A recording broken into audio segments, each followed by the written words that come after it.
Hi, I'm Duncan Wood, Sage+CRM Product Manager for the UK. Where a lot of CRM projects may go wrong in terms of delivering ROI is not seeing the whole picture. I think there are three key areas to consider when approaching a CRM project. The first is the business benefit, the second is the customer benefit, and the third is the end user benefit. I think if you tick all of these boxes, you're going to be having a successful CRM implementation. You've got to define your business goals right at the beginning. You've got to define them clearly and understand them, and also prioritize them. Using a phased approach, a phase one, getting our core kind of business benefits that we want to achieve is a good approach. Second of all, people always lose sight of why we do CRM. The whole point is for the customer to benefit ultimately. And really in a CRM project it's quite important to go out and talk to the customers and understand how we can improve their lives and improve their interactions with us by actually implementing CRM along with our strategy to achieve our business goals but to make our customers happier. Thirdly, a CRM project really must have the end users behind it. It's got to deliver real benefits to them so that they adopt it and use it on a daily basis. You can use things like incentives. We could link it to their remuneration in some way through an incentive plan, or we can use the other thing, the stick, and say, if you don't use the CRM system, 3 written warnings, you're out. But that's not really going to work. Genuine user adoption is the way forward, and one of the key strategies in a CRM project is to use user focus groups to actually drive the project to make decisions right from the word go.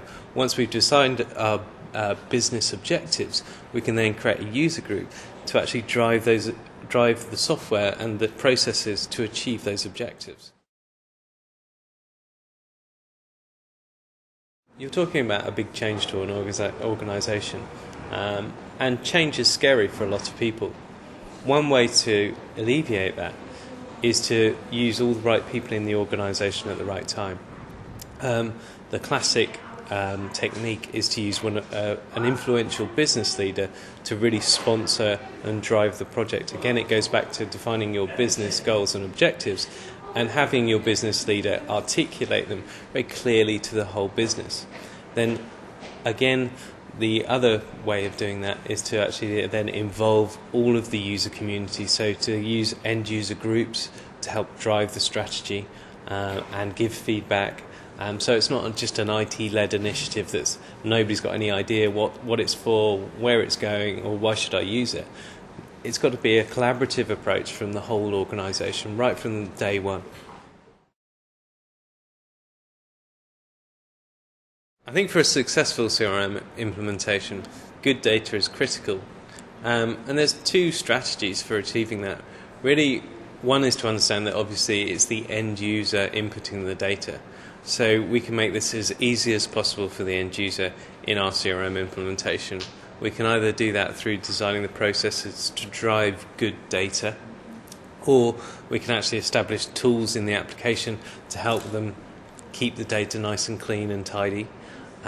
Or we can again use things like mobility, so making sure that they actually have the data in the application on their handheld device or some sort of strategy so it's easy for them to update it.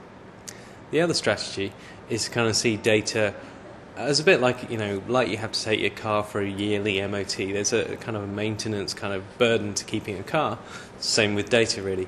Again, too often people don't actually budget for keeping data clean, and again there are services you can outsource your data to, there are tools you can buy, and services people offer to actually come in and clean your data. Again, it's probably a good idea for a CRM project to keep that in mind as a kind of yearly maintenance routine.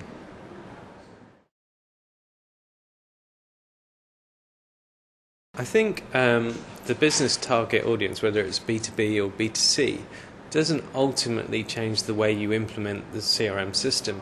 it might change, the kind of data you keep or the way you use it or the business processes.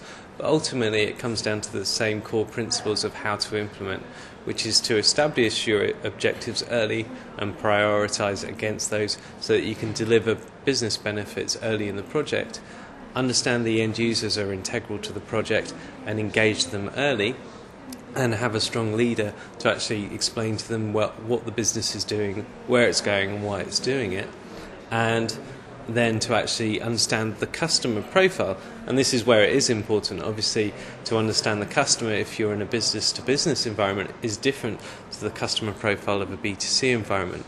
And again, quite often in this day and age, you'll be implementing maybe a self-service portal so that they can log in and keep their data up to date or do interactions with you over the web.